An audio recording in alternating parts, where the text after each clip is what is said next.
This summer, meet the magical mermaid at VGP Marine Kingdom from April 12th till May 31st, 2024.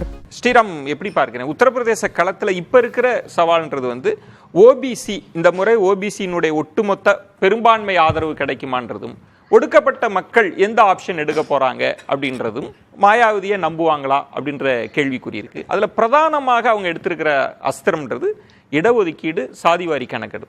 இதில் இன்னொரு பெரிய நெருக்கடின்றது இடஒதுக்கீட்டுக்கு எதிரானவங்க பாஜக அப்படின்றப்பெல்லாம் India கூட்டணிக்கு உத்தரப்பிரதேச நம்பிக்கையை தராதா பண்ண? இல்லை, அவங்க என்ன ட்ரை பண்ணாலும் 5வது முறையும் நிச்சயமாக உத்தரப்பிரதேச மக்கள் பாஜகவுக்கு தான் இருக்க போகிறாங்கன்றதுல மாற்று கருத்து இல்லவே இல்லைங்க.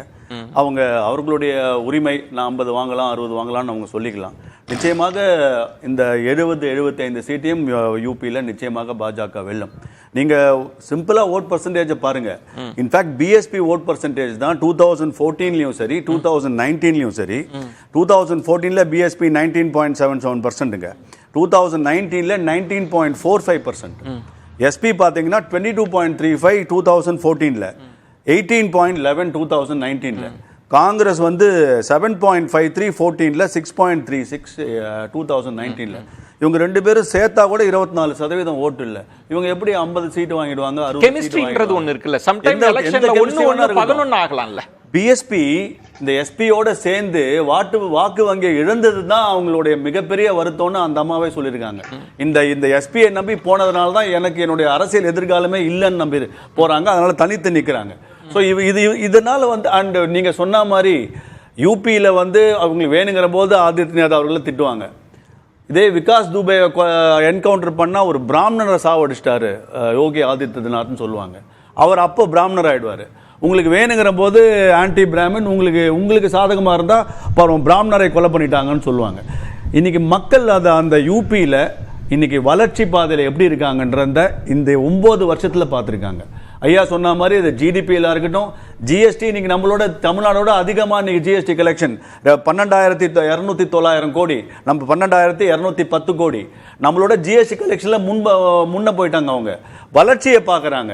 ஸோ நிச்சயமாக அந்த எந்த விதத்திலையும் காங்கிரஸ் கண்டெஸ்ட் பண்ணுற 17 சீட்லையும் கிட்டத்தட்ட 16 சீட்டில் பாஜகவுடைய ஓட் பர்சன்டேஜ் அந்த கான்ஸ்டுவன்சியில் 40%க்கும் மேலே. இந்த வாட்டி ராய்பரேலியும் அவர்கள் தோக்க போவது உறுதி.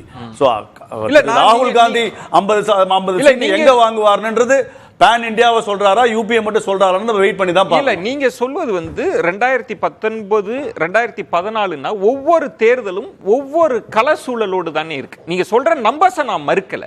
ஆனா இன்னைக்கு என்ன சூழல் மாறி இருக்குன்றது தானே வன்னியர். இன்னைக்கு நிச்சயமாக ஓபி நீங்க வந்து உங்களுடைய பிரித்த நீங்க என்ன வேணா நீங்க ஒரு குற்றம் சாட்டலாங்க. இந்த முதல்ல ஆரம்பிச்சது, இந்த ரிசர்வேஷன் ஆரம்பிச்சது யாருன்னு தெரியும். மண்டல்ன்றவர் எந்த கட்சியை சார்ந்த முதலமைச்சர்னு தெரியும். அவர் ஆரம்பிச்சது யாரு? ராஜீவ் காந்தி 1.5 மணி நேரம் இந்த மண்டல் கமிஷன் அகெயின்ஸ்டா பேசியது ரெக்கார்ட்ல இருக்கு.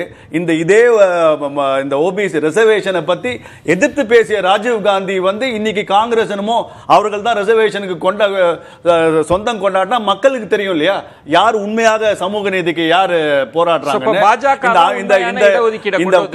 இந்த இந்திய வரலாற்றிலேயே இந்த பார்லிமெண்ட், இந்த கேபினெட்ல தாங்க இத்தனை பிற்படுத்தப்பட்டோர், இத்தனை தாழ்த்தப்பட்டோர் மினிஸ்டரா இருந்திருக்காங்க. வேற எந்த ஆட்சியில, யாருடைய ஆட்சியில இவ்வளவு பேர் இருந்திருக்காங்க?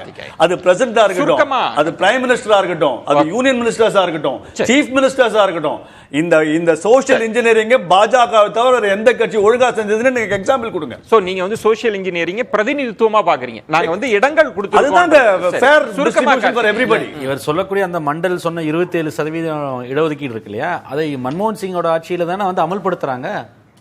இப்போ யூபிஏ 1ல தான் அமல்படுத்துறாங்க. அதே போல 2011 சென்சஸோடைய நேஷனல் சென்சஸை வெளியிடாததற்கு நாங்கள் வருத்தம் தெரிவிக்கிறோம், மன்னிப்புக்கு வர்றோம்னு சொல்லி ராகுல் காந்தி வெளிப்படையாவே ஒப்புக்கொண்டார். நான் எங்கள் தந்தை தவறு செய்து விட்டார்னு அவர் ஒப்புக்கொண்டிருக்கிறார் இல்லையா. இப்போ நாங்கள் அதை தவற திருத்தறதுக்காக தானே சென்சஸ் எடுத்து அந்த சென்சஸை ரிலீஸ் பண்ணுவோம். மித்த மாநிலங்களில் நாங்கள் ஆட்சி செய்யக்கூடிய மாநிலங்கள் ரிலீஸ் பண்ணுவோம். இனிமேலும் சென்சஸ் எடுத்து அதன் அடிப்படையில் வந்து விகிதாச்சார அடிப்படையில் பிரதிநிதித்துவம் கொடுப்போம்னு இன்னைக்கு சொல்றாங்கல்ல. ஒரே ஒரு செய்தி, இந்த மண்டல் பரிந்துரையை வந்து மரியாதைக்குரிய விபி சிங் அவர்கள் நடைமுறைப்படுத்துறதுக்கு அறிவிக்கும் போது அதற்கு எதிராக ராமருங்கிற பேரில் வந்து ரத யாத்திரைங்கிற தொடங்கி அதை வன்முறையாக்கி ஆட்சியை கவிழ்த்தது யாரு?